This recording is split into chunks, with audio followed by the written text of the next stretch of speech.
তার একটি প্রেম ঘটিত সম্পর্ক ছিল। মাকে খুন করে ডিপ ফ্রিজে রেখেছে ছেলে।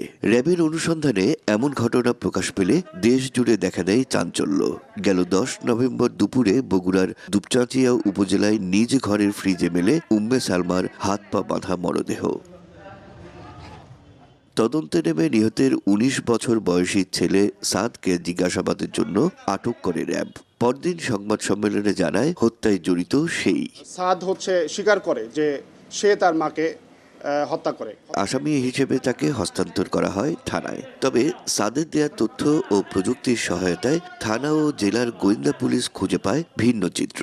উম্মে সালমার হত্যাকারী তার ছেলে নয়, বরং তাদের ভাড়াটিয়া ও 2 সহযোগী। যে মাস্টার মাইন্ড ছিল সেটা হলো মাবিয়া খাতুন, একজন ওই বাসার ভাড়াটিয়া, আর তার 2 জন সঙ্গী ছিল, একজন হলো মুসলিম আর একজন হলো সুমন। মুসলিম হলো 164 দিয়েছে, আর বাকি 2 জন মাবিয়ার সুমন হচ্ছে যে রিমান্ডে। এরই মধ্যে হত্যার ঘটনা স্বীকার করে আদালতে জবানবন্দি দিয়েছেন মোসলেম উদ্দিন নামে এক অভিযুক্ত।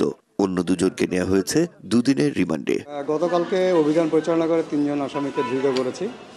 তাদের মধ্যে একজন স্বীকারোক্তিমূলক জবানবন্দি বিজ্ঞ আদালতে প্রদান করেছে, আর 2 জনের বিষয়ে আমরা রিমান্ডের আবেদন করেছিলাম। বিজ্ঞ আদালত আমাদের রিমান্ডের আবেদন পর্যালোচনা করেন এবং আমাদের হিয়ারিং শুনে সন্তুষ্ট হয়ে 2 দিনের রিমান্ড মঞ্জুর করছেন। তবে আইন শৃঙ্খলা বাহিনীর এমন সমন্বয়হীনতার তীব্র নিন্দা জানিয়েছেন সাদের স্বজনরা। এরকম দেশের এত একটা বিশ্বাসের একটা জায়গার বাহিনী, তারা এমন একটা নিউজ ছড়াচ্ছে যখন, তো তারা এখন কিসের ভিত্তিতে এটা ছড়াচ্ছে?